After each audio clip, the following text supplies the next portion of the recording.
คณะภาคภาคฐานธนาคารส่งเสริมกสิกรรมสำเร็จกล่องประชุมใหญ่ครั้งที่ 4 และสามารถเลือกได้สหายหนูไซภูมิสุวรรณเป็นเลขาคณะภาคภาคฐานสุดใหม่อีกหนึ่งวาระกล่องประชุมจัดขึ้นในวันที่27มิถุนายน2025โดยการเป็นประธานของสหายหนูไซภูมิสุวรรณเลขาคณะภาคภาคฐานธนาคารส่งเสริมกสิกรรมเป็นเกียรติเข้าร่วมโดยสหายอรุณบุญยงห้องคณะกวดกาภาคธนาคารแห่งสาธารณรัฐประชาธิปไตยปัจจุบันมีเลขาหน่วยภาคห้องหน่วยภาคพร้อมด้วยภาคส่วนที่เกี่ยวข้องเข้าร่วมในกล่องประชุมได้คนขั้วอย่างเลิกเซิงและรับห้องเอาห่างรายงานการเมืองของคณะภาคภาคฐานซึ่งเนื้อในดังกล่าวได้สังเกตตีราคาผลงานด้านตั้งหน้าด้านอ่อนขอบคงค้างในการซี่นำพาของคณะภาคภาคฐานซุมปีผ่านมาโดยเฉพาะการเคลื่อนไหวจัดตั้งปฏิบัติหน้าที่การเมืองของตนในด้านต่างๆพร้อมนั้นยังได้ตีราคาบรรดาสาเหตุที่พาให้มีด้านดีด้านอ่อนและบทเรียนที่ถอดถอนได้พร้อมทั้งกำหนดทิศทางแผนการและคาดหมายสู่สนของคณะภาคภาคฐานใน5 ปีต่อหน้าเป็นต้นเอาใจใส่เวียกงานก่อสร้างและปรับปรุงภาคให้มีความนักแน่นเข้มแข็งทางด้านแนวคิดการจัดตั้งและมีแบบแผนวิธีเหตุเวียกที่ถูกต้องเพิ่มทวีความสามัคคีเป็นเอกภาพในคณะภาคทุกขั้นให้เข้มแข็งออกแห้งบำรุงก่อสร้างสมาชิกภาคพนักงานด้านการเมืองด้านวิสาสะเพาะให้เป็นระบบสู่ส่วนสร้างหน่วยภาคให้หลุดพ้นจากหน่วยภาคแข่งและสร้างหน่วยภาคปลอดใสเข้มแข็งนักแน่นให้ได้30ส่วนห้อยในแต่ละปี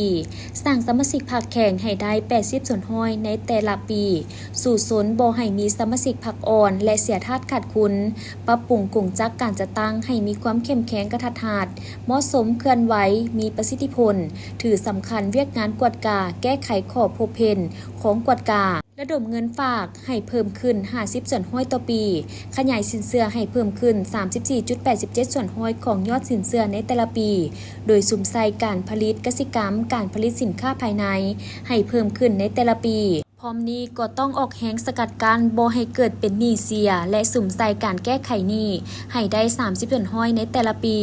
สร้างระบบการคุ้มครองความเสี่ยงและปรับปรุงยกระดับเวียกงานกวดกาให้เข้มแข็งนับแต่ศูนย์กลางลงฮอดท้องถิ่นเพื่อต้านและสกัดกั้นทุกปรากฏการณ์หย่อท่อในรูปแบบต่างๆให้ได้โดยพื้นฐานในกล่องประชุมบรรดาสหายสมาชิกพรรคได้พร้อมกันใช้สิทธิประชาธิปไตยของตนอย่างเต็มส่วน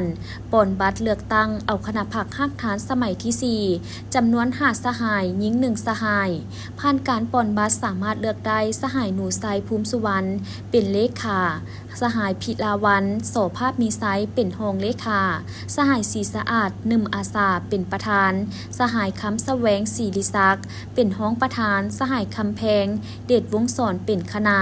กองประชุมได้เลือกตั้งเอาผู้แทนของคณะภาคภาคฐานธนาคารส่งเสริมกสิกรรมไปร่วมกล่องประชุมใหญ่ครั้งที่5ขององค์คณะภาคธนาคารแห่งสาธารณรัฐประชาธิปไตยปัจจุบันในนี้มีสหายหนูไซภูมิสุวรรณเลขาคณะภาคภาคฐานสหายพิลาวันโสภาพมีไซและสหายศรีสะอาด1อาสา